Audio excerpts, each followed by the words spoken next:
조금 일찍 시작을 해보겠습니다. 먼저 제가 기도하고 마지막 수업을 시작하겠습니다.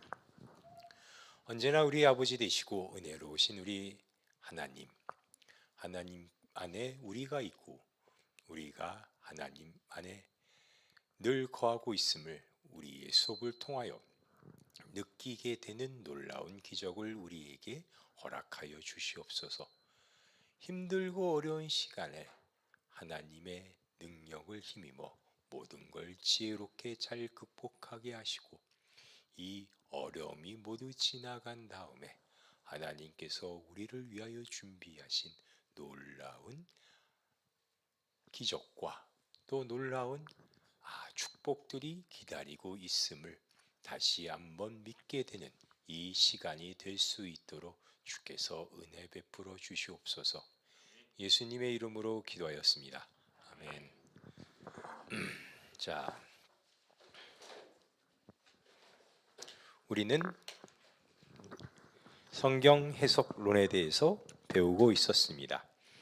성경을 해석하는데 가장 중요한 것은 뭐라고 했냐면 믿음이라고 했습니다. 혹시 기억나십니까? 믿음은 제가 요약해서 믿음이란 무엇이라고 했죠?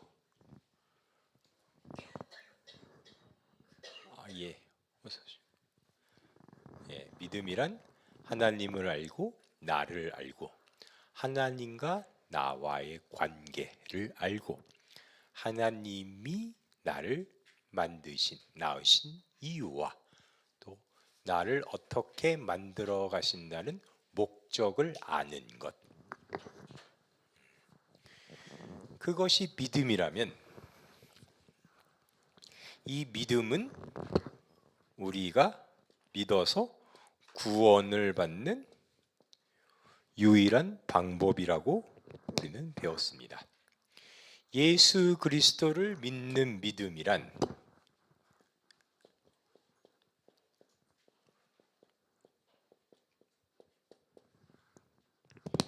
예수 그리스도가 하나님이시며 예수 그리스도가 우리를 어떻게 만드셨고 어떻게 우리와 하나이시며 어떠한 관계를 맺고 계신다는 걸 아는 것을 설명하는 것이겠는데 예수를 믿는 믿음이란 것의 또 다른 의미는 이 믿음은 뭐다? 내가 아닌 예수께서 만드시고 예수께서 우리를 위해 완성하신 믿음이다. 그걸 예수를 믿는 믿음이라고 설명드렸습니다. 천천히 다시 한번 설명을 드리며 해보겠습니다.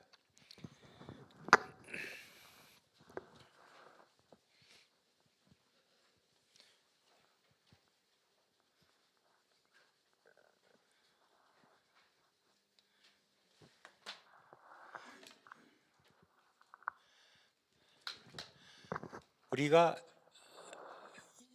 수업 시간에 여러분 같이 봤던 믿음과 의로움과 연결되는 구절. 복음에는 하나님의 의가 나타나서 믿음으로 믿음에 이르게 하나니 기록된 바 오직 의인은 믿음으로 말미암아 살리람과 같으니라. 복음에는 하나님의 의가 나타난다 했죠. 그래서 저 얘기를 들을 때는 신약 시대에 와서 많은 선교사와 사도들이 복음을 전파하면 그 복음을 듣고 복음 안에서 하나님의 의가 나타나 우리에게 믿음을 준다. 예수 그리스도를 믿는 믿음이 우리에게 내려진다라고 이해를 했었는데 이제 마지막 시간이니 한번 이거를 우리가 다른 각도로 다른 해석으로 설명해 봅시다. 복음은 뭘까요? 우리 곁에 우리가 가장 쉽게 볼 수 있는 복음. 지금 샌드위치를 먹고 있는 인신이 앞에 놓여 있는 저것이, 샌드위치 종이를 쌌던 그 종이 밑에 놓여 있는 저것이 무엇일까요? 뭐죠, 여러분? 성경. 성경이 복음이죠. 복음엔 뭐가 나타난다고요? 하나님의 의.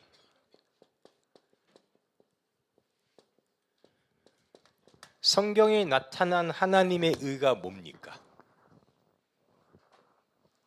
우리가 지난 시간에 어서 오십시오 배웠습니다. 앉으십시오. 시작한 지 얼마 안 됐습니다. 고린도 후서 5장을 통해 우리가 배웠던 것, 하나님은 무엇을 하나님의 의로 만들려고 하신다? 우리, 역시 나를 하나님의 의로 만들려고 하신다. 그것이 어서 오십시오 하나님의 목적이다. 그러면 복음에는 하나님의 의가 나타나서 라는 건 다른 말로 바꾸어 보면 성경에는 하나님의 의를 드러내는 사람, 하나님의 사람이 나타나서 뭐라고요? 믿음으로 믿음에 이르게 하나니. 정말 우리가 살펴본 내용이 그랬나요? 여러분, 다시 복습해 봅시다. 복음 즉 성경에는, 하나 예를 들어 볼까요? 출애굽기에는, 지난 시간에 배운 거, 출애굽기에는 하나님의 의를 드러내는 사람이 나타나서, 누구? 모세가 나타나서 뭐 했죠? 저번 시간에 우리가 본 모세는 뭐 했죠? 하나님께 반항했죠. 예, 여러분, 하나님이 모세가 십계명을 받으러 그 자리를 비웠을 때 이스라엘 백성이 금송아지를 만든 걸 보고 모세에게, 야, 얘는 목이 곧은 백성들이니 다 죽이자 했더니 모세가 안 된다고 반항했죠. 그래서 어떻게 됐죠? 하나님이 뜻을 돌이키셨죠. 믿음에서 믿음으로.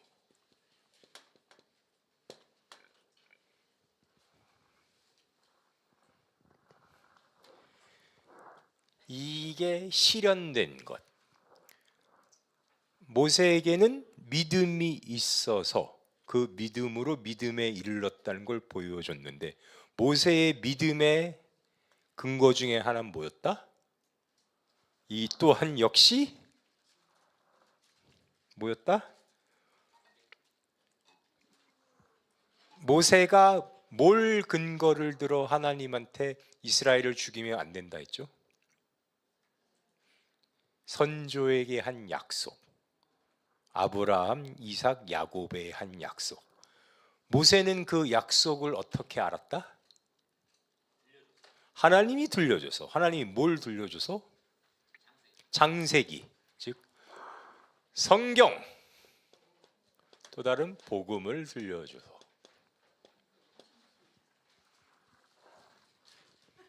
어서 오십시오 최우미 자매님. 슬리퍼를 신고 오신 거 맞으시죠? 예. 뒤에 슬리퍼가 참 귀엽습니다. 뒤에 맛있는 게 많습니다. 모세란 사람 자체 역시 복음으로 믿음을 갖게 되고, 그 믿음을 통해 성경에 드러나는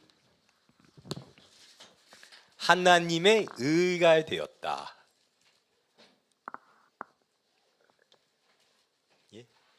복음을 통해 믿음을 갖게 된 모세는 그래서 복음에서 드러나는 하나님의 의가 되어 우리 인간이 사는 세상에 드러나는 하나님의 의로서 믿음으로 믿음에 이르게 하는 역할을 하게 되었다. 예. 이해가 되십니까? 예. 그러면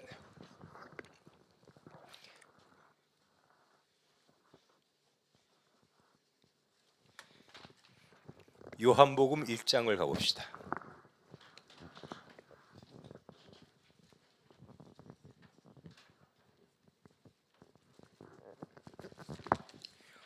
요한복음 1장에는 많은 성경학자들이 해석하기 굉장히 힘들어하는 내용이 나옵니다.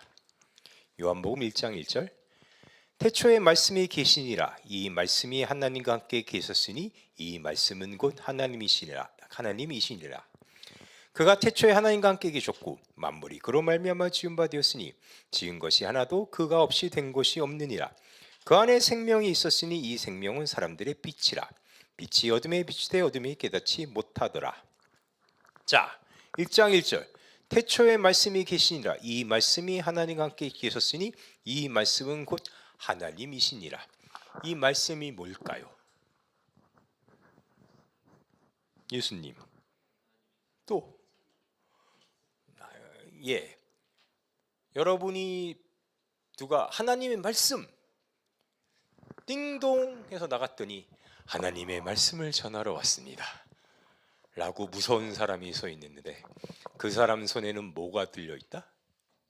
성경이 들려있다. 하나님의 말씀이 육신이 되었다는 건 뭘까요?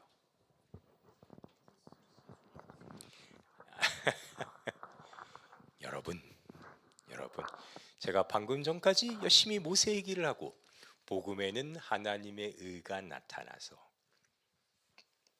믿음으로 믿음에 이르게 하나니라는 얘기를 열심히 설명하고 지금 요한복음 1장 1절로 왔죠.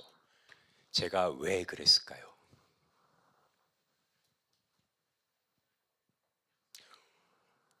복음에 드러나는 가장 우리 눈에 보이는 강력한 하나님의 의. 하나님이 사람을 하나님의 의로 만드신다고 하셨던 것에 제일 잘 부합되고 명백한 사례. 그것은 뭐다? 예수 그리스도다. 예수 그리스도다. 예수님은 참 하나님이자 동시에 뭐죠? 참 사람. 다 들어보셨죠? 참 사람이다. 하나님이 만드시려는 사람. 예? 하나님이 우리에게 보이시는 내가 너희를 통하여 만들려는 사람의 가장 완성적인 모델은 이렇다고 보여준 게 누구다?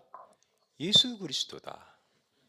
그럼 예수 그리스도는 아까 우리가 본 것처럼 이거를 뒤집어 얘기하면 복음으로 드러나는 가장 강력한 하나님의 의, 하나님의 의의 극치가 되겠죠. 모세, 아브라함, 그 앞에 있었던 요셉, 이런 성경에 나온 인물들도 역시 그 계보에 들지만, 그 계보에 들지만 하나님이 복음 중에 세상에 세우는 하나님의 의로서의 사람의 계보에 들지만 가장 완성된 사람은 누구다? 예수 그리스도다. 그걸 뭐라고 표현했다고요? 말씀이 육신이 되어. 드디어 복음이 성경의 본문이 육신이 되어.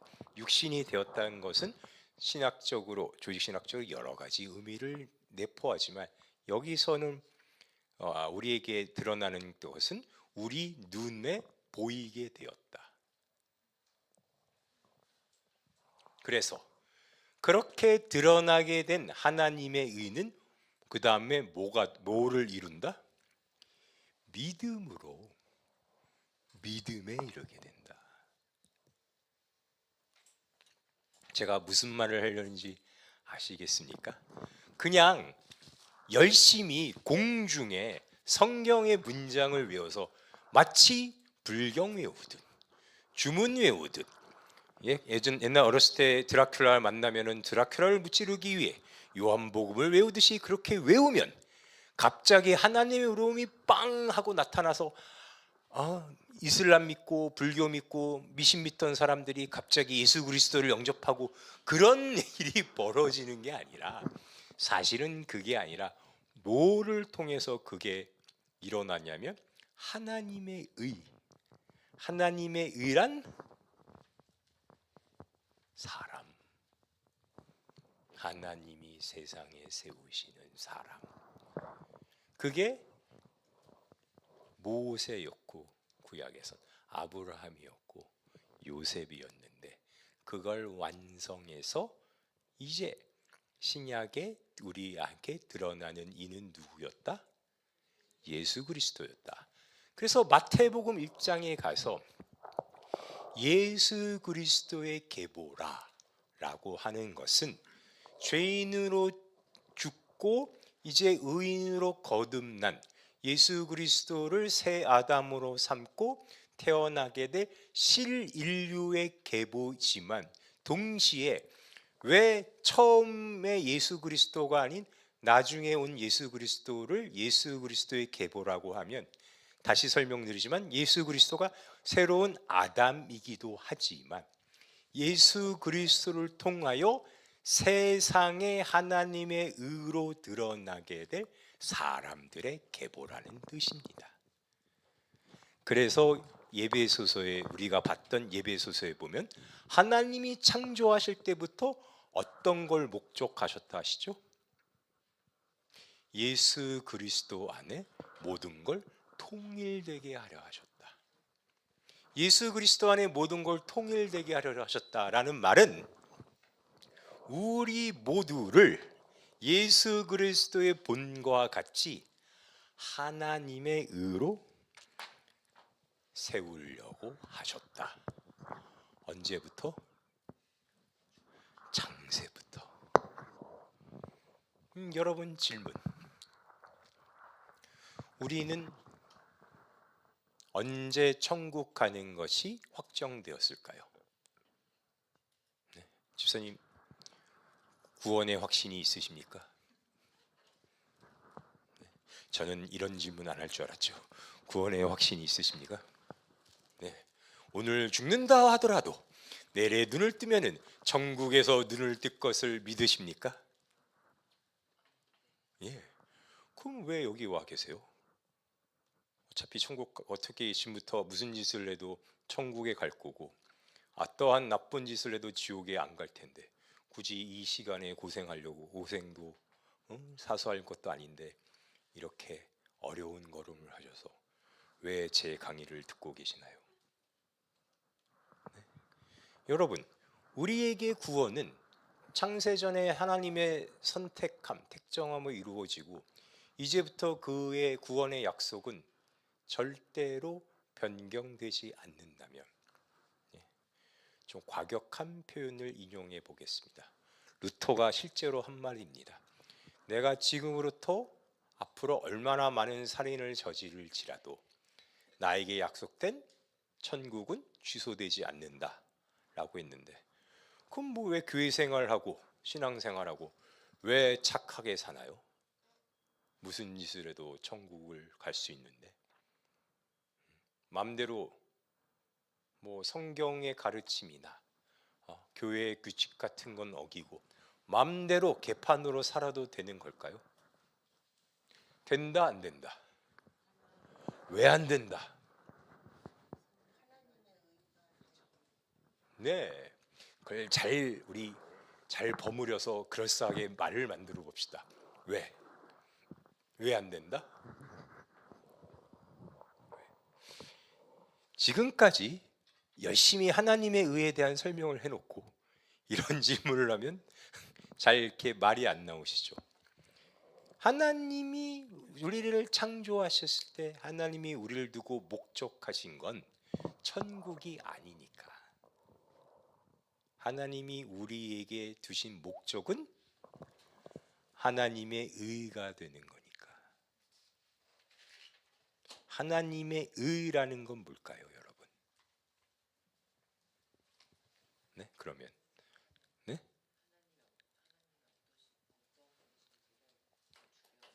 그렇죠. 하나님이 어떠한 분이신가를 주변에 나타내는 거죠. 그걸 뭐라고 했죠?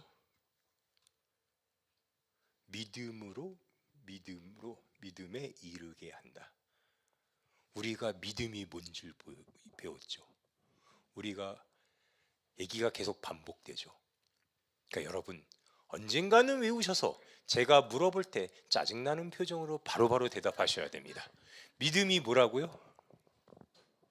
믿음이 뭐라고요? 오늘 수업 첫 질문으로 돌아갑니다. 믿음이 뭐라고요? 하나님, 나, 우리의 관계, 창조의 의도, 하나님이 우리를 양육하는 목적을 아는 것. 네. 내가 하나님의 의가 되면 나를 통해 내 주변 사람이 뭘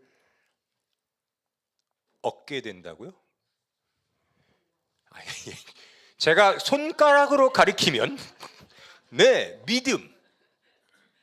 하나님의 의인 나 때문에 믿음이 생긴다고요. 고맙다 시원아 와줘서. 저 자매는 인천에서 오는 겁니다. 이야, 여러분, 굉장하지 않습니까? 예.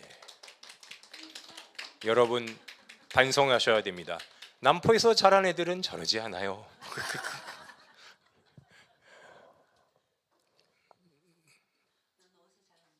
네? 아니, 예. 나중에 몰래 물어보시기 바랍니다.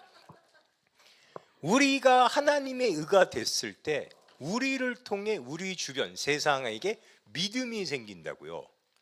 저 믿음으로 이끄는 믿음이 생긴다고요. 저 믿음으로 이끄는 믿음은 뭐예요, 그러면?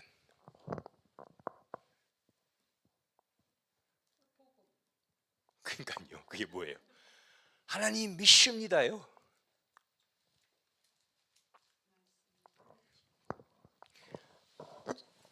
저희 아버님이 없을 때, 예? 낯간지럽지만 제가 저희 아버님의 의라고 칩시다. 아버님 없는 곳에 제가 아버님의 의가 돼요. 저 때문에 아버님에 대한 믿음이 생긴다고 합시다. 그 믿음은 뭘까요? 그 믿음의 내용. 이 사람은 그 전까지는 저희 아버님을 한 번도 본 적이 없어요.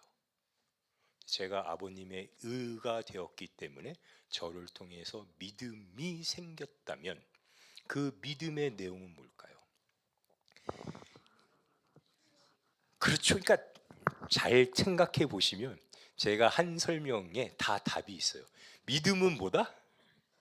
하나님과 나와 우리의 관계, 창조의 의도, 우리의 목적을 아는 것. 그 아는 것. 하나님의 의가 된 나를 통해 이 사람에게 믿음이 생겼다는 건 이 사람이 뭐를 알게 되는 거다?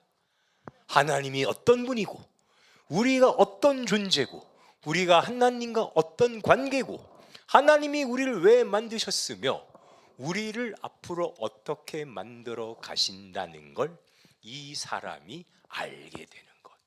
그래서 그 믿음이 이 사람을 어디로 이끈다고요?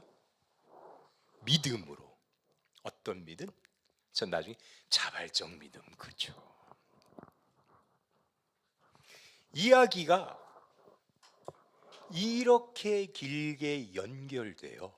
어디로 가는지를 여러분이 보셔야 되는 게 하나님이 목적하신 것에 그 제일 클라이막스 정점에 우리가 서 있다고요. 그거를 완성시키고 보여주시려고 예수 그리스도를 보내신 거라고. 그걸 이해하는 순간부터 성경의 구절에 그 내용이 보이는 거죠. 예수 그리스도 안에서 통일되게 하셨다.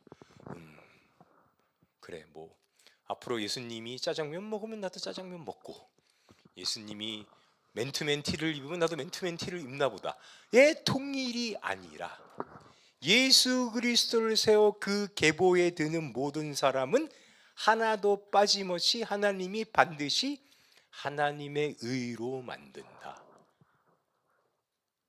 그게 그리스도 안에서 통일되게 하려 하십니다. 이야.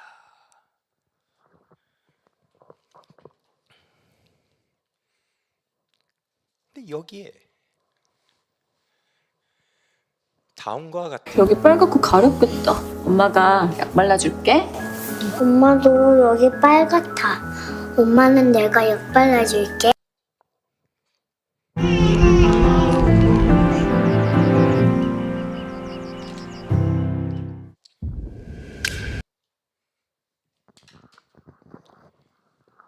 제가 직원분을 호출하겠습니다. 잠시만 기다려 주시기 바랍니다.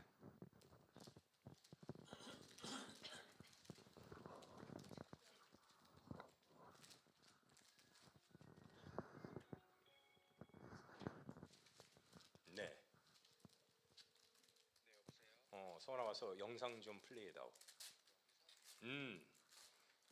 소리가 안 나온다 그리고.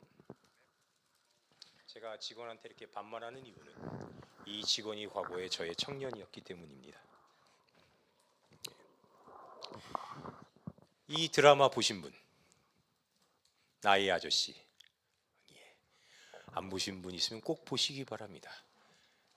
저번에 말씀드렸던 라이온 킹과 함께 굉장히 성경적인 기독교적인 드라마입니다.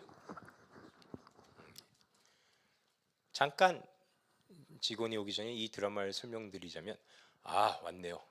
영상을 보고 더 말씀드리겠습니다.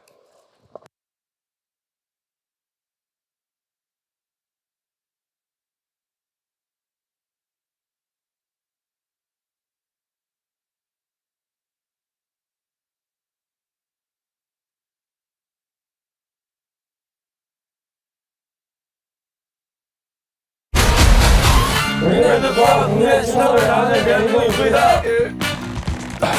빨리 와! 7시간밖에 안 됐어. 전율아, 운이 아니라 일명 김원훈. 저 혼자서 아이들을 보고 있었죠. 근데 하윤이가 갑자기 콧물이 나는 거예요. 그래서 아내한테 기독교 영화들도 이 정도의 퀄리티가 되기를 소망해 봅니다. 보시면 저희 지금 약간 또라이 같은 저 여자가 이제 영화 배우고 저패 뭐라고 전문용어로 쿠사를 준 남자가 과거의 영화 감독이었습니다. 그래서 저 여배우가 신인 시절에 자기한테 되게 그 이른바 갑질하던 영화 감독이었는데, 그래서 그렇게 악연으로 시작했는데 이제 저 남자는 쫄딱 망해서 큰형이랑 청소업체로 청소를 다니고, 이 여자는 꽤 성공한 여배우가 됐는데도 불구하고 이렇게 쫓아다니는 내용입니다. 그래서 방금 같이 너 왜 나 쫓아다니냐, 왜 여기 자꾸 오냐 했더니 망가져서 좋다 그러죠. 망가져서.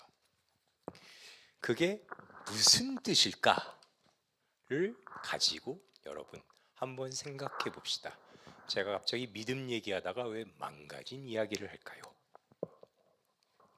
성경을 관통하는 두 가지 토픽을 말하라면 이 두 가지가 될 수 있겠습니다. 율법과 믿음. 그렇죠. 여러분도 이 얘기 많이 들어봤을 거예요. 우리는 율법을 지키는 행위가 아니라 믿음으로 구원받는다. 율법은 뭔데 우리는 율법으로 구원을 받지 못하고 왜 믿음으로 구원을 받는다고 하는 걸까요? 율법과 믿음은 반대되는 개념일까요?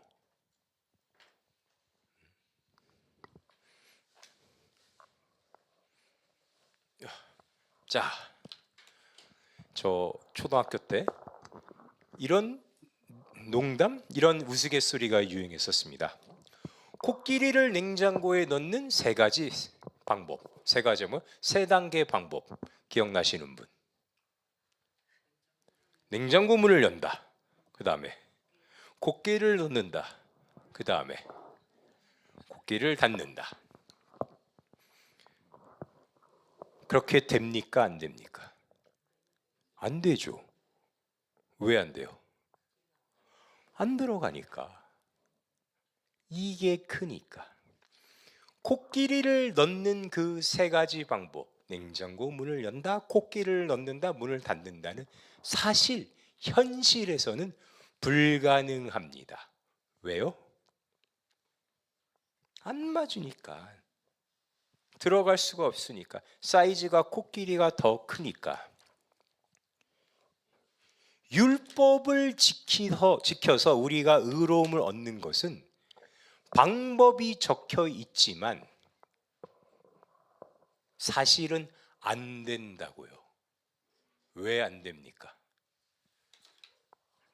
이것처럼 사이즈가 안 맞으니까. 성경적으로 말하면 우리의 죄 때문에 우리는 이 덩치 큰 코끼리와 같아서 냉장고 안에 들어갈 수가 없으니까. 그러면 율법이라는 거의 처음 목적은 뭐가 될까요? 이걸 깨닫는 거죠. 기껏 어렵게 코끼리 문을 열고 코끼리를 집어넣으려 했더니, 나라는 코끼리가 들어가려 했더니 뭐다? 안 맞는다. 나는 이 안에 들어갈 수가 없구나.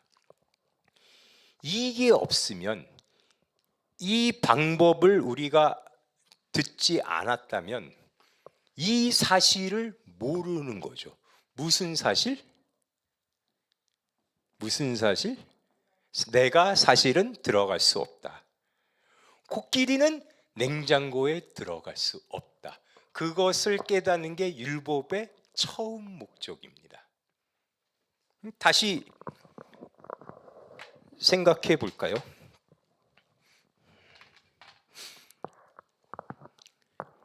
이 얘기를 성경적 표현으로 바꾸면, 성경적 설명으로 바꾸면 이렇습니다. 다시 요한복음 1장으로 봅시다. 요한복음 1장 3절. 만물이 그로 말미암아 지은 바 되었으니 지은 것이 하나도 그가 없이 된 것이 없느니라. 그 안에 생명이 있었으니 이 생명은 사람들의 빛이라. 빛이 어둠에 비추되 어둠이 깨닫지 못하더라. 10절. 그가 세상에 계셨으며 세상은 그로 말미암아 지은 바 되었을 때 세상이 그를 알지 못하였고 자기 땅에 오매 자기 백성이 영접하지 아니하였으나 영접하는 자 곧 그 이름 믿는 자들에게는 하나님의 자녀가 되는 권세를 주셨으니 이는 혈통으로나 육정으로나 사람의 뜻으로 나지 아니하고 오직 하나님께로부터 난 자들이니라. 자, 봅시다. 코끼리가 들어갈 수 없다는 사실을 깨닫는 것, 이러한 세상을 깨닫는 것, 세상의 현실적으로 이게 불가능하다를 뭐라고 했냐면, 빛이 어둠을 비치되 어둠이 빛을 알지 못하고, 창조주가 세상에 계셨을 때 세상은 그로 말미암아 지은 바 됐고 세상이 그를 알지 못하고 자기 땅에 오매 자기 백성이 영접하지 아니하였더라. 자, 우리 처음에 그 얘기로 돌아봐 봅시다. 구원받으려면 믿음이 있어야 되는데, 믿음의 내용은 하나님을 알고 나를 아는 건데, 하나님을 알 방법이 없더라. 왜? 하나님이 와도 못 알아보니까, 하나님인 줄 모르니까. 아무리 하나님이 와서 복음을 얘기해도 못 알아보니까. 그럼 그걸 가르쳐 자기 백성이 영접하지 아니하였다 합니다. 그럼 구원받으려면, 즉 영접하는 자, 하나님 예수 그리스도를 영접하는 자, 그 이름을 믿는 자들에게는 하나님의 자녀가 되는 권세를 주셨으니, 자, 믿으면 하나님의 자녀가 되는 권세를 받아요. 쉽게 얘기하면 믿으면 구원받아요. 근데 우리는 못 알아봐요. 안에 들어갈 수가 없어요. 그럼 어떻게 해요? 구원받으려면 유미 언니 어떻게 해야 돼요? 그러면 이 그림으로 설명해 봅시다. 코끼리를 이 안에 넣으려면 어떻게 해야 돼요? 코끼리를 냉장고에 넣으려면 상상력을 발휘해 봅시다. 코끼리를 냉장고에 넣으려면 코끼리를 줄여요? 냉장고를 키워요. 그렇죠. 코끼리가 할 수가 없죠. 냉장고를 키워야지. 자, 봅시다. 12절. 영접하는 자 곧 그 이름을 믿는 자들에게는 하나님의 자녀가 되는 권세를 주셨으니. 믿을 수가 없어요. 우리는 원래 못 알아보니까. 근데 13절. 이는 혈통으로나 육적으로나 사람의 뜻으로 나지 아니하고 오직 하나님께로부터 난 자들이니라. 믿는 유일한 방법은 뭐라고요? 혈통이나 육적으로나 사람의 뜻으로 나지 않고 하나님께로부터 날면은 영접하고 믿게 된대요. 그럼 앞으로 얘기랑 연결시켜 봅시다. 그럼 왜 사람들은 예수 그리스도를 못 알아보고 못 믿는다? 이 표현대로 하면 혈통이나 육적이나 사람의 뜻으로 났으니까. 우린 다 우리의 첫 죄인인 아담의 후손으로 났으니까 못 믿는다고요. 그럼 믿으려면 하나님께로부터 나야죠. 하나님께로부터. 그럼 우리는 이미 사람의 뜻으로 태어났는데 어떻게 하면 하나님으로부터 날 수가 있어요? 어떻게 거듭나요? 우리가 어떻게? 예수님이 어떻게 우리가 거듭나요?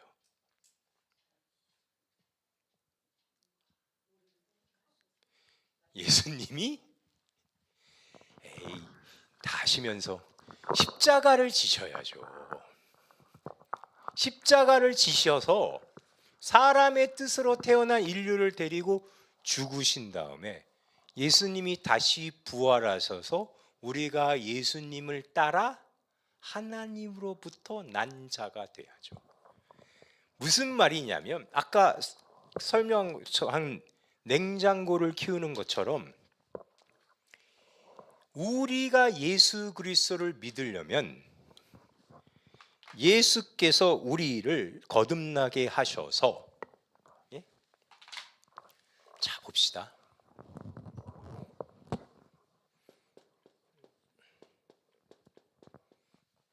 우리가 이런 어떤 관계가 있었는데 선악과로 인해 이게 끊어져서 다 사람의 뜻으로 낳게 되었어요. 이 상황에서는 우리는 믿을 수 없다. 알아보지도 못하니 냉장고에 들어갈 수 없다. 그래서 우리가 거듭나게 되는 것, 다시 하나님의 자녀로 태어나는 것은 이 관계가 회복되는 것, 아니 이전보다 더 확실한 아버지와 자녀들의 관계로 회복되는 것. 제가 왜 이거를 여러 번 강조드린지 이해가 되시죠? 예수를 믿어 구원을 받는다는 것은 우리의 선택이 아닌 100% 예수 그리스도의 은혜와 능력으로 된 거다. 그래서 이 관계가 회복되었다 라고 얘기하는 겁니다. 언제? 우리에게 모든 것이 제로일 때, 아무것도 모르고 냉장고에 들어가야 되는지도 모르고 아무것도 모를 때 예수 그리스도께서 십자가와 부활로 이 관계를 맺으셔서 이거를 가르쳐 뭐라고 한다? 믿는다고 한다. 우리가 봤던 그 믿음의 본문, 믿음의 내용을 예수께서 완성시켜서 그걸 믿는다고 한다. 그럼 여러분, 자 봅시다. 우리가 막 이 예수 그리스도의 공로로 그러니까 하나님의 관계가 회복되었을 때 다시 말씀드리지만 시작은 우리가 이거에 관한 대한 지식, 정확히 말하면 인지력이 제로라고 말씀드렸죠. 마치 아브라함이 갈대아 우르에서 자기 아버지 데라와 우상을 섬기던 시절의 모습처럼 이때 하나님이 예수 그리스도를 보내셔서 우리가 믿는다를 완성시키신다는 거죠. 예? 이때 우리는 믿는다라는 고백도 할 수 없어요. 왜? 모르니까. 우린 이거에 대한 지식이 아직 없으니까. 이거는 예수 그리스도께서 혼자 이루시는 거니까. 그러면 이거를 이 시점에서는 누구만이 할 수 있어요? 제가 잠시만요. 갑자기 한국말이 잘 안 나옵니다. 우리가 이 시점이라면 내가 예수를 믿는다라는 말은 누가 할 수 있어요? 나는 못해요. 하나님만이 할 수 있죠. 이걸 만든 사람, 이 관계를 회복한 사람. 네? 그러니까 기독교라는 건 웃기는 게 나는 하나님이 누군지도 모르고 누군지도 모르는데 믿기는 개뿔을 믿어요. 네? 그런 상황부터 하나님이 우리가 하나님을 믿는다고 선포하고 시작된다니까요. 우리의 신앙생활은 그게 우리가 그때 봤던 아브람한테 하나님이 아브람이 여호와를 믿으니 그 믿음을 그의 의로 여기시고가 된 거고 여기서는 자 재밌는 부분을 같이 봅시다. 요한복음 14장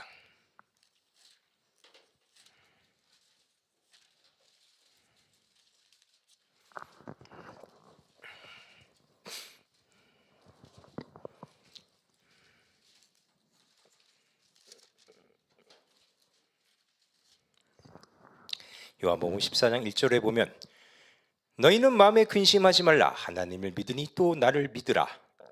이 얘기를 하시기 전에 그 13장 마지막에 가면 예수님이 본인이 잡혀가서 죽게 된다를 먼저 알려주십니다.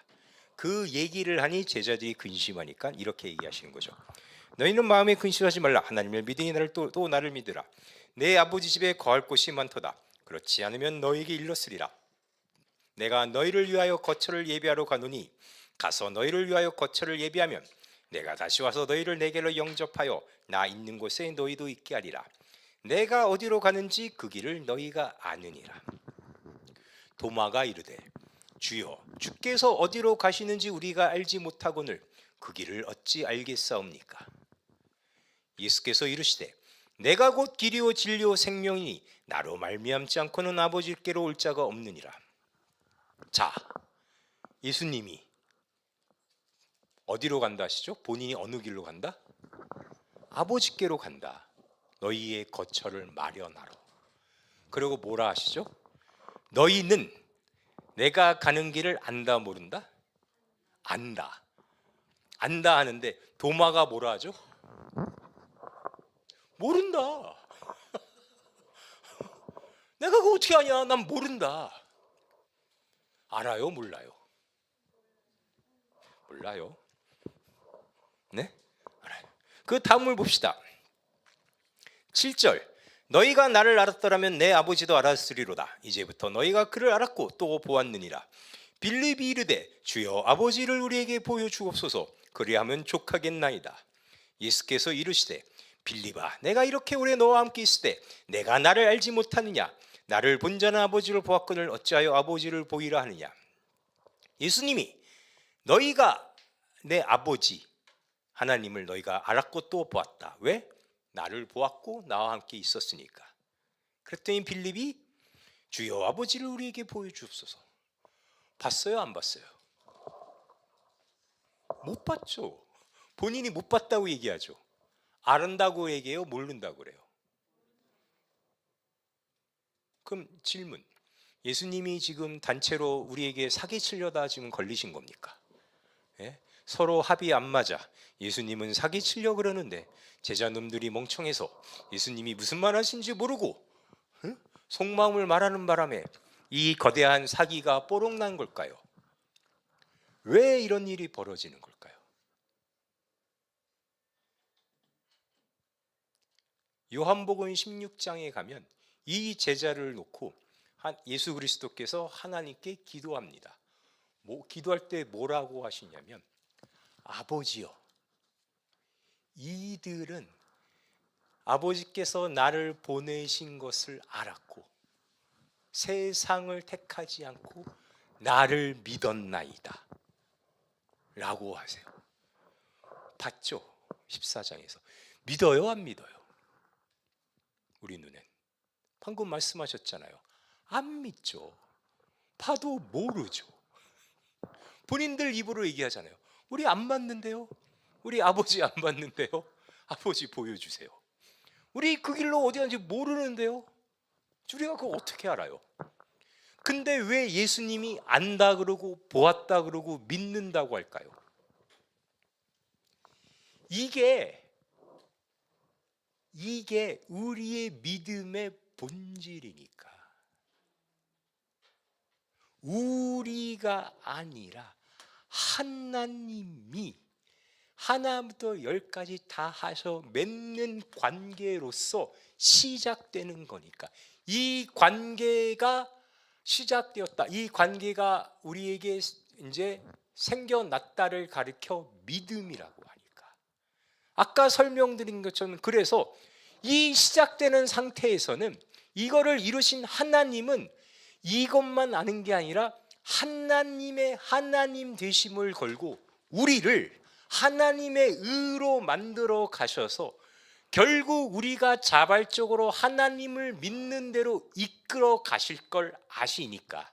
왜? 하나님은 중단함이 없으시고 후회함이 없으시고 우리를 향한 사랑을 결코 돌리지 아니하시니까. 이 단계에서부터 하나님은 그래서 우리 보고 믿는다, 안다, 보았다 하는 거죠. 마치 여러분이 여러분의 자녀를 놓고 아직 자녀가 아빠 엄마도 제대로 하지 못할 그 시점에 여러분의 아기를 안고 내 아들은 나를 믿는다, 내 딸은 나를 안다.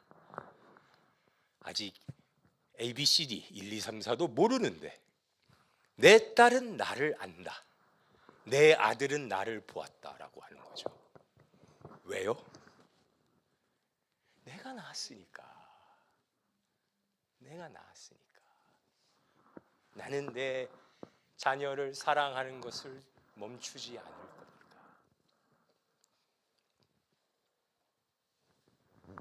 그걸 가르쳐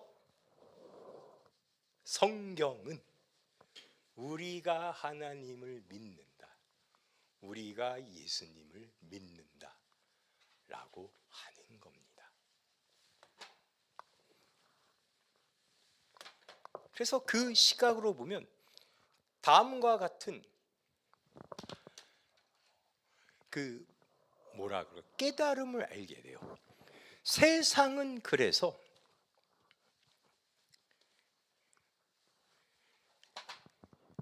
믿음이 하나님이 나타난 복음을 통해 우리에게 보이신 우로서 우리에게 믿음이 오는 순간 어떤 걸 알게 되냐면 논리나 이성이 아니라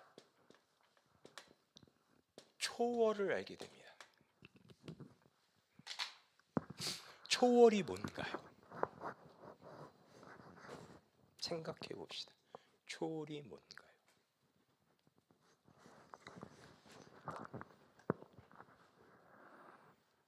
우리가 믿음이 없던 시절에 믿음의 눈으로 바라보지 못했던 때에 세상은 뭐다? 세상의 주인은 세상의 왕은 누구였다? 여러분 성경에서 많이 접해신 표현일 텐데 세상이 누가 왕 노릇했다? 스까지 하셨는데 누구십니까? 스. 조금만 더 하시면 정답에 가깝습니다. 스. 뭐죠? 사망. 고맙다 인신아. 사망이 왕 노릇했다.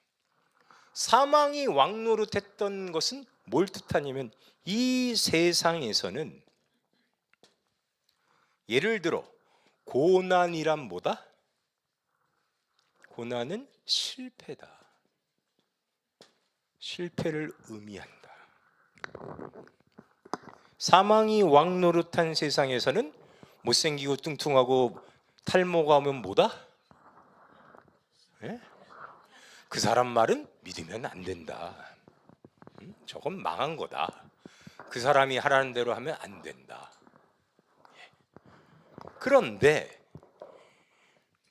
우리가 범죄함으로 에덴 동산에서 쫓겨나서 우리의 타락이 세상에 들어오게 돼서 사망이 왕노릇한 세상이 되니까 이게 돼버렸죠. 이게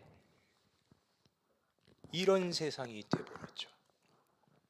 이런 세상에서는 그러니까 우리가 이 세상의 노예로 붙잡혀 자유로울 수가 없죠.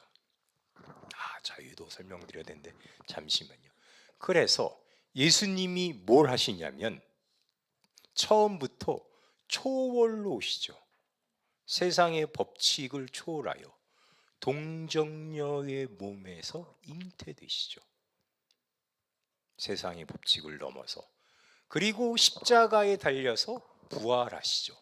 십자가에 달려서 부활했다는 건 지금까지 제가 거듭남으로 설명드렸는데 다른 표현으로 하자면 세상을 심판하신 겁니다. 세상을 어떻게 심판하신 거냐면 예를 심판한 것인 겁니다. 예.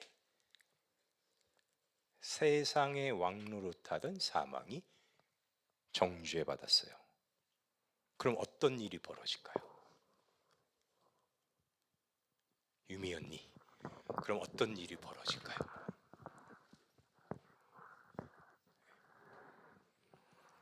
원래 사망이 왕노릇하던 곳에서는 고난은 실패였는데 예수 그리스도가 와서 세상을 정죄하고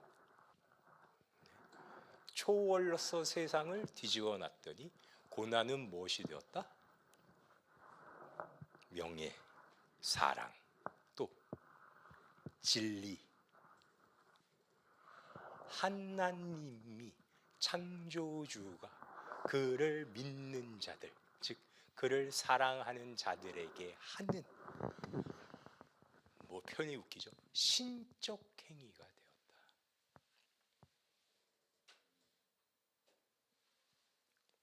아니 왜 예수 믿고 구원받았는데 나의 인생은 똑같아요? 왜 세상 삶이 편해지지 않아요? 왜 뭐 나아진 게 없어요? 아니죠, 여러분. 사실은 완전히 뒤집힌 세상에 살아가게 된 겁니다. 어떤 세상? 여러분이 하는 모든 것은 다 주를 위해, 예수 그리스도를 위해 하는 것이 되는 세상. 여러분이 하는 모든 것에는 하나님이 그 가치를 심으시고 그 가치를 보장하시며 그것을 통해 선한 결과를 이루시는, 바꿔 말해 제가 설명드린 것처럼 무조건 여러분을 하나님의 의로움으로 만드는 밑거름으로 쓰는 세상.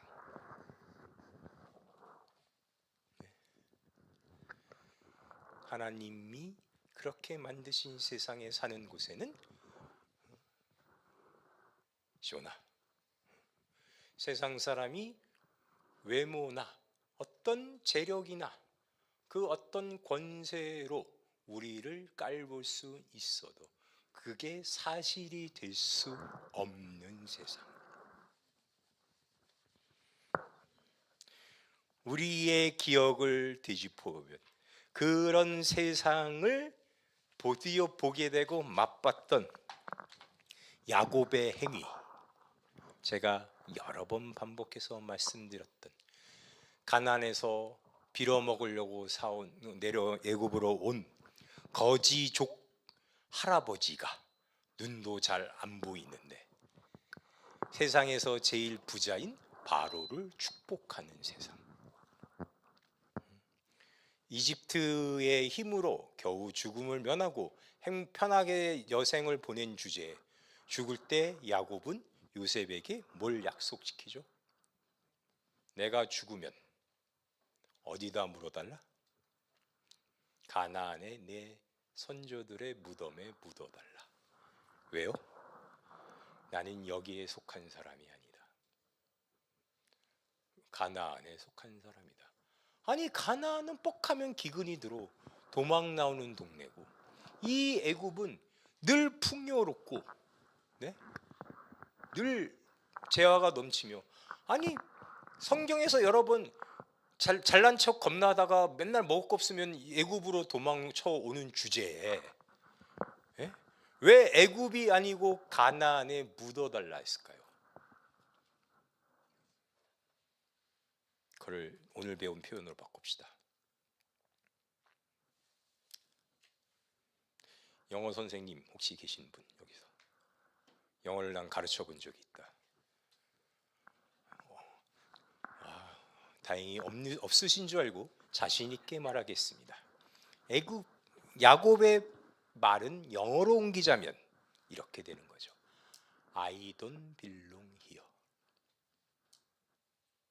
나는 이 세계에 속한 사람이 아니야.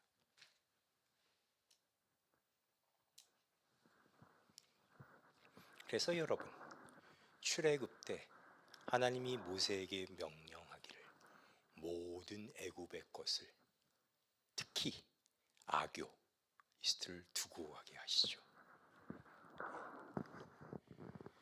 그런 의미를 갖는 겁니다.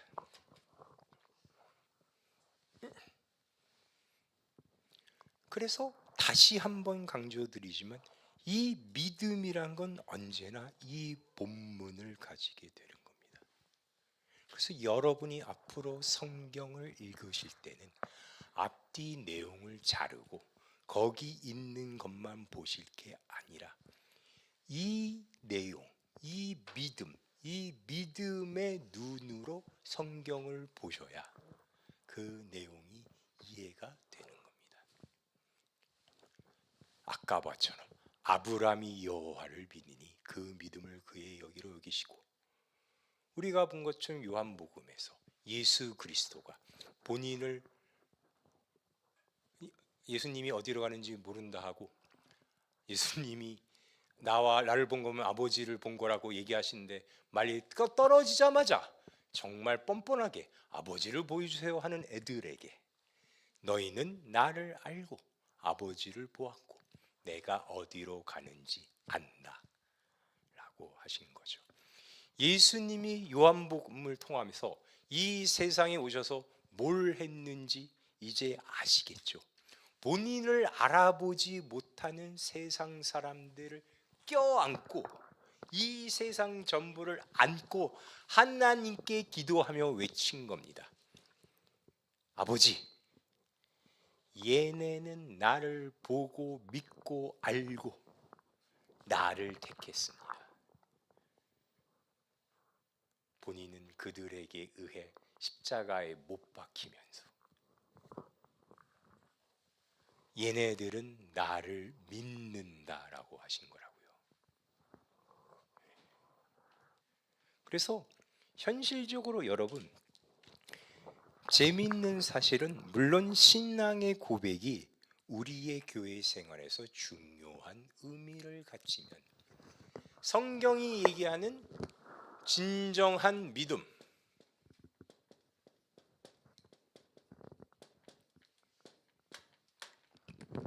이거는 누가 선언하시는 거라고요? 누가 정하시는 거라고요?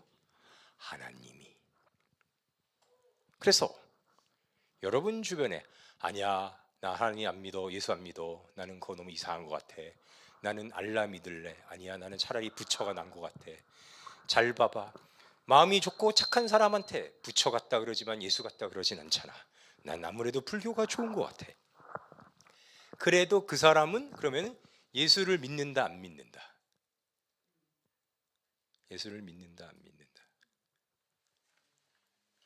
예? 우린 모른다. 우린 모른다.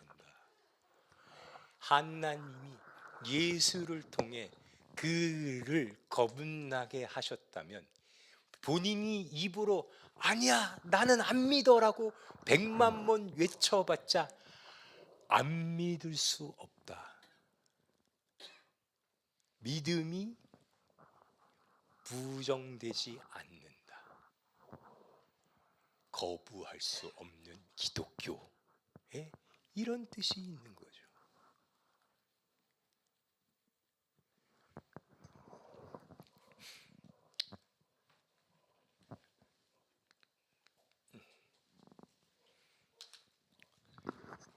그래서 내가 이것을 너에게 이름은 너희로 실족하지 않게 하려 함이니 사람들이 너희를 출교할 뿐 아니라 내가 이르면 물은 너희를 죽이는 자가 생각하기를 이것이 하나님을 섬기는 일이라 하리라. 믿음이 없으면 하나님이 누군지 모르고 우리가 누군지 모르고 관계를 모르고 창조의 의도를 모르고 우리를 키워가시는 목적을 모르면 우리를 핍박하고 심지어 죽이기까지 하는데 그 사람은 그것을 뭐라고 생각한다고요? 하나님을 섬기는 일이라 생각한다고요. 근데 그들이 이런 일을 할 것은 왜 그런다? 아버지와 나를 알지 못한다. 아버지와 나를 알지 못한다를 다른 말로 하면 믿음이 없다. 믿지 않는다. 아무리 말로 믿는다 믿는다 믿습니다를 외쳐봤자 이런 행동을 하는 사람은 실상 믿지 않는 자라는 거죠. 아시겠습니까, 여러분? 우리의 능력과 우리의 선택으로 이것이 되지 않는 것이죠. 그래서 아까 말씀드린 것처럼 아버지여 창세전에 내가 아버지와 함께 가졌던 영화로서 지금도 아버지와 함께 나를 영화롭게 하소서. 세상 중에서 내게 주신 사람들에게 내가 아버지의 이름을 나타내었나이다. 그들은 아버지의 것이었는데 내게 주셨으며 그들은 아버지의 말씀을 지켰나이다. 지금 그들은 아버지께서 내게 주신 것이 다 아버지로부터 온 것인 줄 알았나이다. 지금 그들은 뭐하고 있었죠? 어디로 가시는지 내가 어떻게 합니까? 스승님 아버지를 보여주세요 하고 있는데 예수님은 뭐라고 하고 있죠? 지금 그들은 아버지께서 내게 주신 것이 다 아버지로부터 온 것인 줄 알았나이다. 우기고 있죠.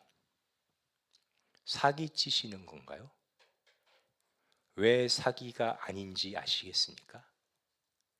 여기 예수님이 하시는 거라고요. 이걸 너희가 안다 믿는다라는 선언을. 그래서 나는 아버지께서 내게 주신 말씀을 그들에게 주었사오며 그들은 이것을 받고 내가 아버지께로부터 나온 줄을 참으로 하며 아버지께서 나를 보내신 줄로 믿었사옵니다. 그래서 나는 아버지께서 내게 주신 말씀들을 그들에게 주었사오며 복음을 주었사며 그들은 이것을 받고 내가 아버지께서 나온 줄을 참으로 아오며 아버지께서 나를 보내신 줄도 믿었사옵나이다. 갈수록 기가 막히죠. 예수님의 사기가 점점 커지죠. 내용이.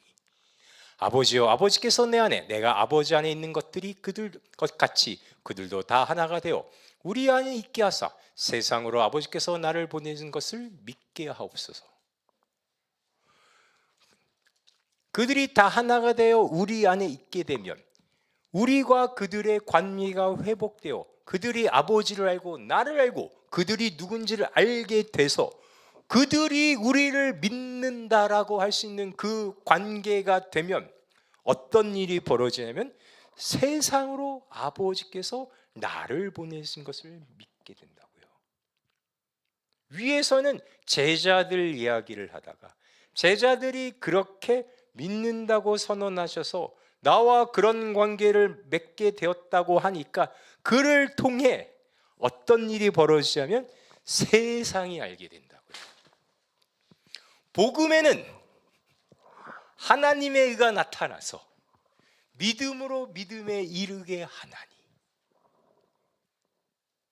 처음엔 예수 그리스도를 하나님의 의로 보내시고 예수께서 우기심으로 그 제자들이 하나님의 의가 되어 그 믿음이 이제 세상으로 가게 되죠. 내게 주신 영광을 내가 그들에게 주었사오니 이는 우리가 하나 된 것 같이 그들도 하나가 되게 하려 함이니이다. 곧 내가 그들 안에 있고 아버지께서 내 안에 계시어 그들로 온전함을 이루어 하나가 되게 하려 함은 아버지께서 나를 보내신 것과 또 나를 사랑하신 같이 그들도 사랑하신 것을 세상으로 알게 하려 함이로소이다. 아버지여 내게 주신 자도 나도 있는 곳에 나와 함께 있어 아버지께서 창세전부터 나를 사랑하심으로 내게 주신 나의 영광을 그들로 보게 하시기를 원하옵나이다. 그들 세상에게 이루어지게 되는 그 모든 것이 방금 우리가 같이 배웠던 믿음의 내용이 됩니다.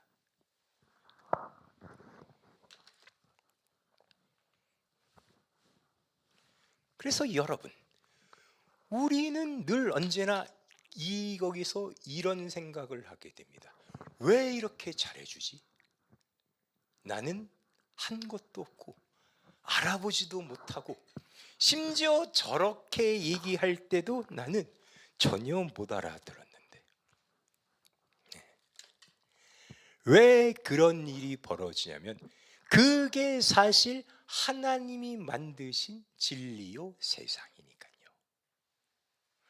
뭐가 있어야 여러분이 믿는다고 인정을 받고 뭐를 갖춰야 하나님으로부터 복을 받고 사랑을 받는 게 아니라 시작은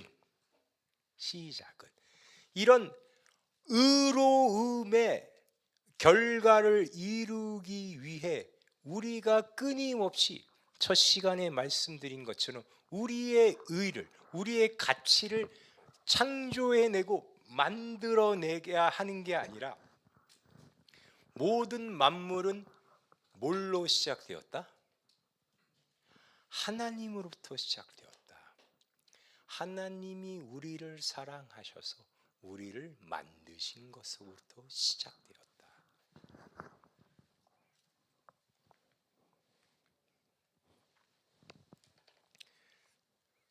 그래서 아까 설명드린 것처럼 바뀐 세상에 이러한 믿음의 관계를 처음에는 인지하지 못하여 우리는 모든 사람들이 어떠한 실수를 하게 되냐면 이런 세상에서 이것이 우리가 지향해야 할 의로움이라고 생각합니다.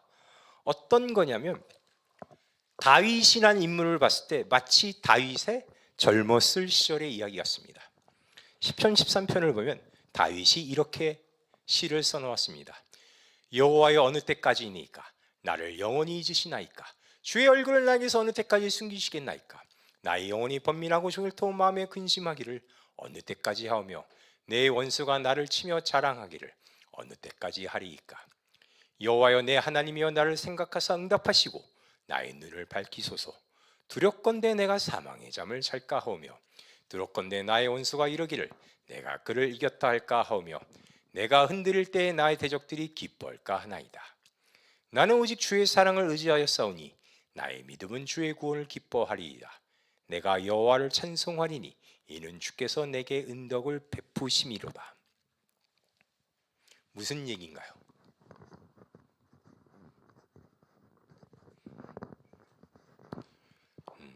제가 쉽게 이거를 다른 걸로 표현해 보겠습니다. 하나님, 저 맨날 전교 1등 하는데 왜 저한테는 칭찬 안 해주고 상 안 주고 맨날 전교 꼴찌하고 애들 괴롭히는 일진 애들만 더 상 주시고 더 잘 사는 겁니까? 하나님 맞습니까? 하나님 의로운 하나님 맞습니까? 어떻게 일을 그따위로 하십니까? 였죠. 언제? 젊은 시절에. 그렇다가 우리가 잘 아는 다윗이 왕이 되어 밧세바로 인해 범죄를 하죠. 그랬더니 나중에는 이렇게 변하는 겁니다. 시편 139편으로 가봅시다.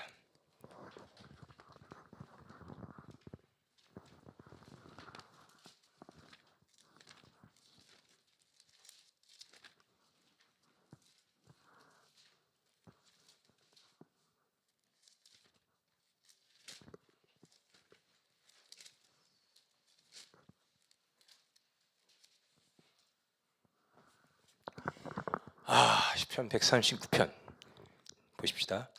여호와여, 주께서 나를 살펴보셨으므로 나를 아시나이다. 주께서 내가 앉고 일어섬을 하시고 멀리서도 나의 생각을 밝히 하시오며 나의 모든 길과 내가 눕는 것을 살펴보셨으므로 나의 모든 행위를 익히 하시오니 여호와여, 내 혀의 말을 알지 못하시는 것이 하나도 없으시나이다. 주께서 나의 앞뒤를 둘러싸시고 내게 안수하셨나이다. 이 지식이 내게 너무 기이하니 높아서 내가 능히 미치지 못하나이다. 내가 주의 영을 떠나 어디로 가며 주의 앞에서 어디로 피하리이까? 내가 하늘에 올라갈지라도 거기에 계시며 수월에 내 자리를 펼지라도 거기에 계시니이다. 내가 새벽 날개를 치며 바다 끝에 가서 거주할지라도 거기서도 주의 손이 나를 인도하시며 주의 오른손이 나를 붙드시리이다. 무슨 얘기입니까? 갑자기 젊었을 때는 하나님, 나 잘하는데 왜 상 안 주시고 이런 고난이 나에게 있도록 그냥 내버려 두실 겁니까? 따지더니 갑자기 나중에는 이딴 소리들을 하죠. 하나님을 나를 너무 잘하세요. 나를 너무 잘하시고 나를 늘 둘러싸시고 내가 어디를 가더라도 쫓아오시고 심지어 지옥에 가도 먼저 거기서 자리 펴고 누워서 나를 기다리고 계세요. 왜 이런 얘기를 할까요?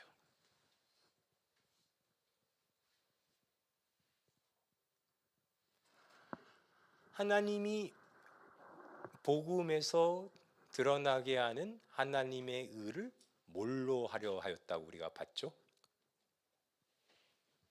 하나님의 의가 뭐라고요? 하나님의 의가 우리. 우리가 하나님의 의라는 건 뭘 의미하는 겁니까? 생각을 해봅시다. 우리가 하나님의 의라는 건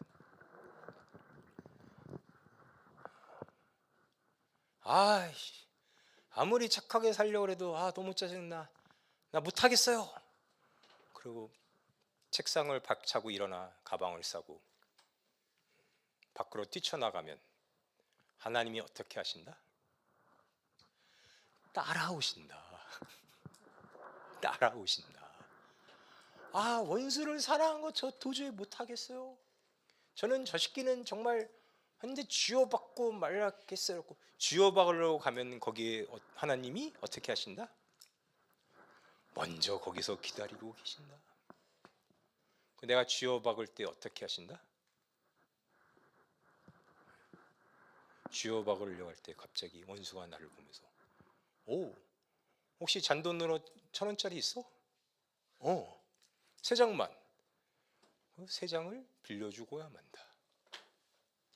그 서슬에 쥐어박으려 했던 나의 계획은 못 이루고 3,000원만 뺏기고 분하여 돌아오고야 만다. 에라이, 저는 자폭할래요. 그 자폭하려고 뛰쳐나가면 하나님이 먼저 내가 뛰쳐나갈 곳에 와 계시고,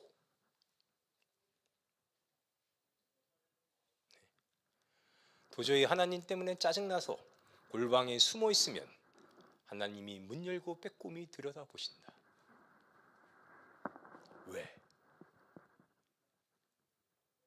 왜 그러시는 거죠? 창조부터 하나님이 택하신 세상에 보이시는 하나님의 의는 여러분이니까 포기 안 하시고 무조건 여러분으로 의로 삼으신다니까요. 출애굽 때 하나님이 이스라엘 백성에게 군말 없이 바다를 건너 데리고 나온 다음부터 광야 생활을 시작하면서 하나님이 이스라엘에게 이제 율법을 알려주십니다. 그 얘기가 이제 레위기부터 민수기까지 나오는데, 하나님이 이스라엘 백성에게 율법을 가르쳐 주시면서 하나하나 율법을 가르쳐 주실 때마다 뭐라고 하시는 줄 아십니까? 처음 우리에게 율법을 가르쳐 주셨을 때 마치 그 옛날 이스마엘을 낳았던 아브라함에게 하셨던 것처럼 하나님이 뭐라고 하시냐면은 내가 거룩하니 너희도 거룩하라.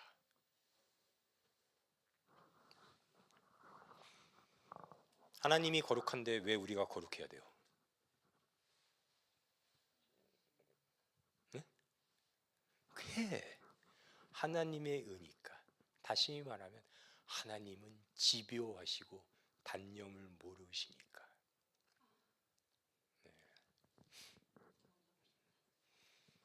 네. 그 아까 그 다윗의 시편에 그 얘기가 나온 겁니다.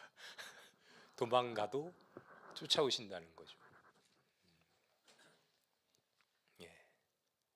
그래서 과부를 홀대하지 말고 고아들한테 잘해주고, 이삭을 줄 때 이삭을 다 줍지 말고, 포도나무에 수확할 때 열매를 남겨두며 공의롭게 행하고 원수 갚는 것을 갚지 말고 내 이웃을 내 몸같이 사랑하라. 왜? 나는 너희의 하나님 여호와니라. 너의 하나님 여호와가 거룩하니 너도 거룩할지니라. 너희는 내가 나의 말씀 나의 복음으로서 세상에 세우는 나의 의로움이니 너희만 나를 드러내야 한다.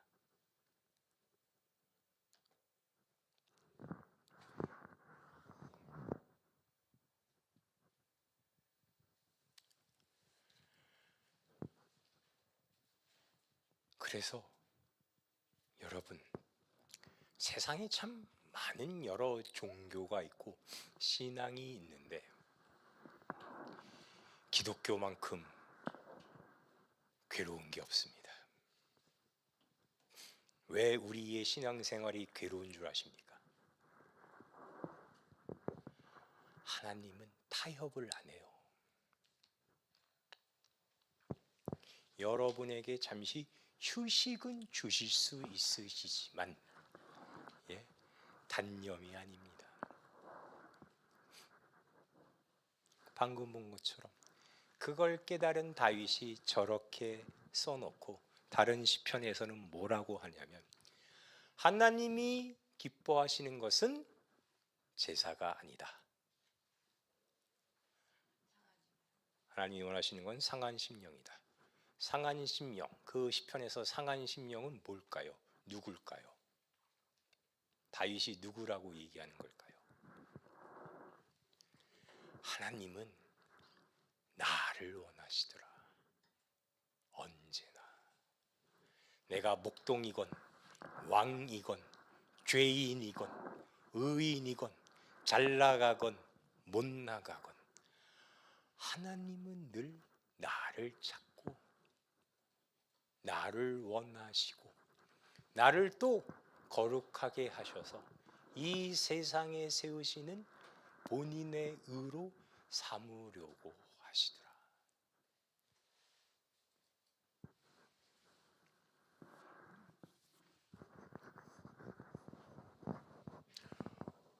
복음에는 하나님의 의가 나타나서 믿음으로 믿음에 이르게 하나니, 그 다음 구절, 기록된 바 의인은 오직 믿음으로 살리라.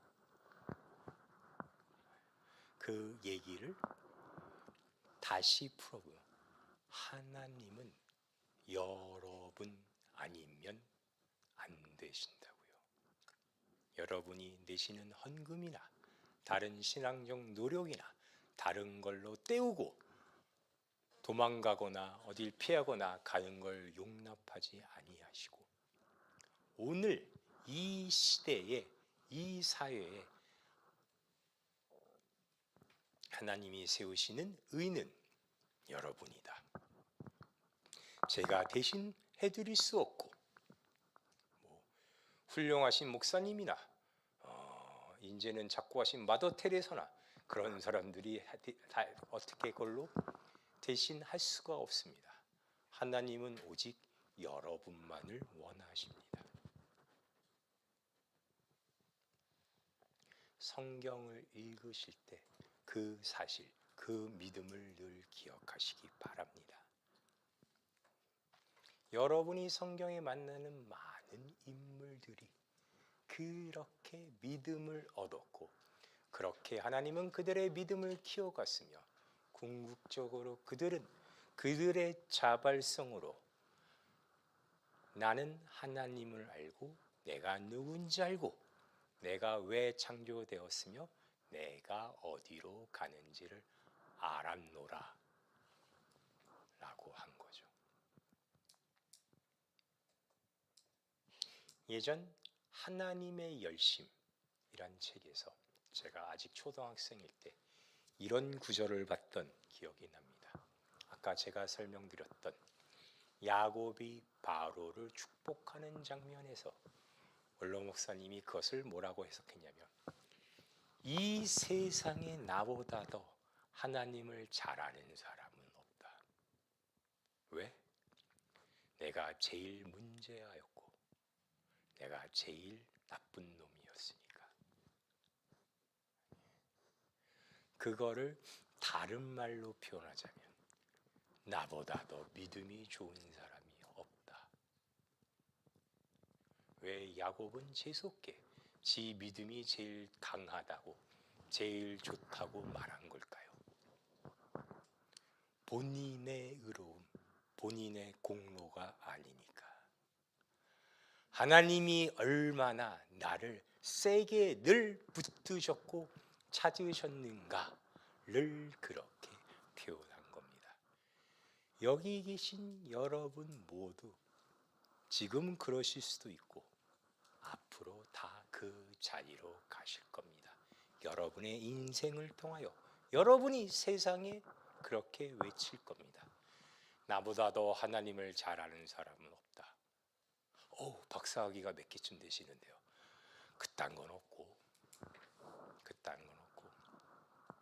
나는 나의 시편이 있다. 나의 창세기가 있다. 나의 성경이 있다. 내가 그 성경 본문에 하나님의 복음에 드러나는 하나님의 이다.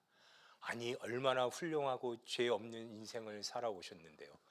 아니죠. 늘 죄짓고 늘 도망가기 바빴죠. 그래서 그 안에서 언제나 나를 찾으시고 나를 붙드시는 하나님을 더욱더 강하게 더욱더 은혜롭게 경험해 왔죠. 그것이 우리의 신앙 고백이 되는 것이고 여러분이 읽으실 성경이 여러분에게 하는 가장 중요한 메시지입니다. 이번 학기 정말 감사했습니다. 앞으로도 또 만나 뵙기를 소망하면서 제가 기도하고 마치겠습니다. 하나님의 거룩하신 능력으로 말미암아 오늘 우리는 이 땅을 하나님을 믿는다는 그 고백을 붙들고 살아가고 있습니다. 사는 것이 사는 것 같지 않고 언제나 내일에 닥칠 어려움과 환령과 고난으로 인해 마음 편히 쉴 수 없는 그러한 우리의 삶이지만 늘 우리를 찾으시고 우리를 세우시며 언제나 우리를 의롭다 하시는 하나님으로 말미암아 오늘 하루도 이렇게 버텨싸우니 앞으로 남은 우리의 인생도 주의 뜻에 따라 주를 믿는 믿음에 따라 모든 것을 넉넉하게 이기는 우리 성도들이 될 수 있도록 주께서 늘 우리와 함께하여 주시옵소서. 예수님의 이름으로 기도하였습니다. 아멘. 감사합니다.